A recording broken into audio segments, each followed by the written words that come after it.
Man, the more I study and look up the stuff, the more information I'm getting, man. I am, man, I cannot believe it. You know, these are all the point of view of different people, right? Now, if you want to know the whole story, just go onto this website over here, Mercy Hunter, and it's talking about these people, Ned Chaz, the Indian mound remnants. Now, what's funny, right? This person who's created this video are wondering whether these Indians are the ancestors of giants. Okay, giants, okay? Now, I'm just gonna watch this for the first time, but I found something really interesting when I was listening to it. Listen to this. Americans have denied being the builders of the mounds, claiming the mound. Okay. Archaeologists. This is the funny thing. These people, whatever their name is, they were there before the native Indians came there. Now, there's the Samoan legend that I've heard that there was a intermixing of two races, their race and this other race, and this, how the Samoan race was created. That's just a legend I've heard about. But this is very interesting. This part right here. For decades have placed the construction of the mounds on the Native Americans. However, most Native Americans have denied being the builders of the mounds. They denied that they built it, claiming the mounds were already here when they arrived. Yeah, that was already there before they came. Interestingly, some Native American legends or folklores claim the mounds were constructed by the secret knowledge of the Star People. Yeah, that Star People. If you're Samoan, does that make any sense to you when you listen to that, Star People? You probably don't understand what Star People mean, right?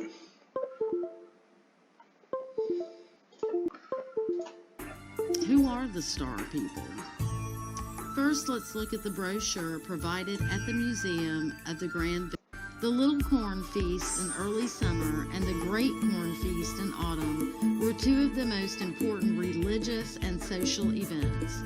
The Natchez hunted deer, bear, bison, and smaller game animals, speared and trapped fish, and gathered wild plant food. This is what I believe. If no one is aware, within Samoa, right, the Star People, has anyone heard of the Star Mounds of Samoa? The ancient Star Mounds? Located in the village of Vaitsaomuli in the district of Palauli on the big island of Savaii in Samoa, is where archaeologists and anthropologists have unearthed a hidden past. What we found here is archaeological remains that are probably several hundred years old that nobody alive has ever seen used in their lifetimes. This is going to open up a whole new area for the way people, the way Samoans, and the way foreigners look at the Samoa and what Samoa is about. Gregory Jackman is the lead archaeologist working at the Center of Samoan Studies at the National University of Samoa. He says the use of 3D LiDAR technology has enabled archaeologists to see what has laid hidden beneath the surface of the land here in Samoa. Purpose for star mounds has been listed by some archaeologists as a pigeon snaring, and they do pigeon snaring in Tonga, but they don't have any star mounds in Tonga.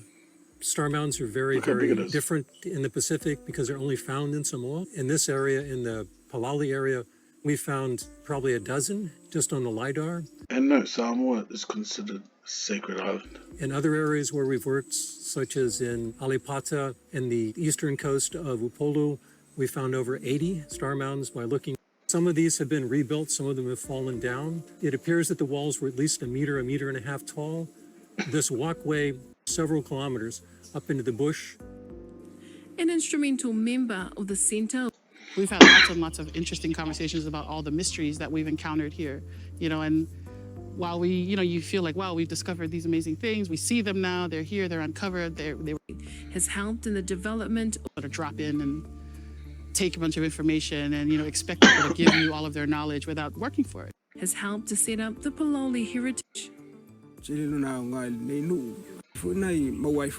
Lama Malay says that is not only pivotal to It's an important clue, if you like, that would help to explain Polynesia as a culture area. Heritage Trails says what is found here is not an isolated case, but one that is seen throughout Samoa. The archaeological remains, the skill sets that they brought with them, and the ability to serve Pacific people in general. We would like the project to succeed because it has a... It's funny, right? These people, Samoan people, are not even aware of what these star mounds are all about. Because you know what? It's because all this bullcrap that we hear about out of Taiwan theory, right? That the missing information or understanding of it comes from somewhere else. Natchez Indian society was divided into ranked lineages or kinship groups. Did you hear that? Indian society was divided into ranked lineages or kinship groups. Exactly like the Polynesian. Same system. Isn't it funny? They got the same mounds. They're tall, big, giant people. They were there before the native Indians came in there. And even the class system is very similar to what we have in Tonga and Samoa. Inheritance through the female line or matrilineal kinship determine one's membership in a lineage.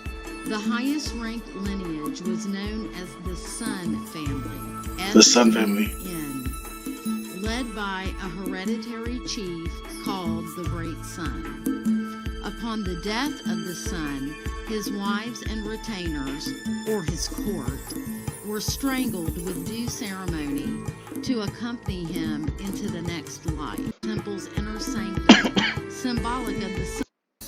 For example, inner sanctum, symbolic of the sun, from which they believed B, and the Temple Mound, or Mound C, each about 8 feet high. Those two mounds have been excavated and rebuilt to their original sizes and shapes. Little is known about Mound A, which had apparently been abandoned by the time Europeans arrived. The points I would like to make here are they admit only high-ranking members lived on. Do you see a pattern? Right.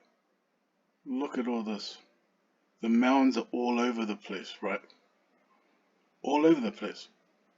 Sun. And if we look over here, where is it?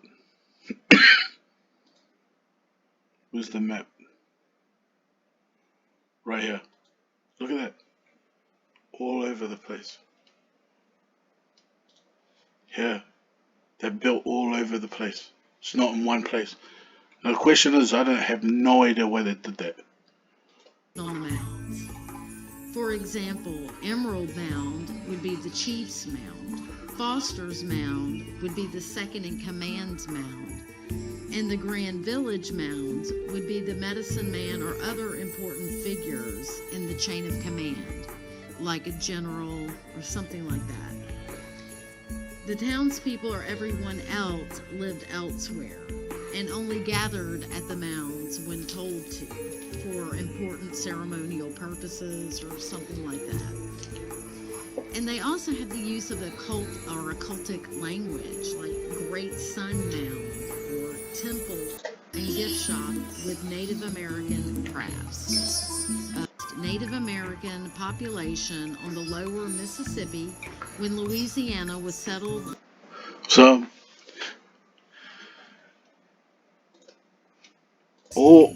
Frenchmen. Yeah, I'll leave the video there.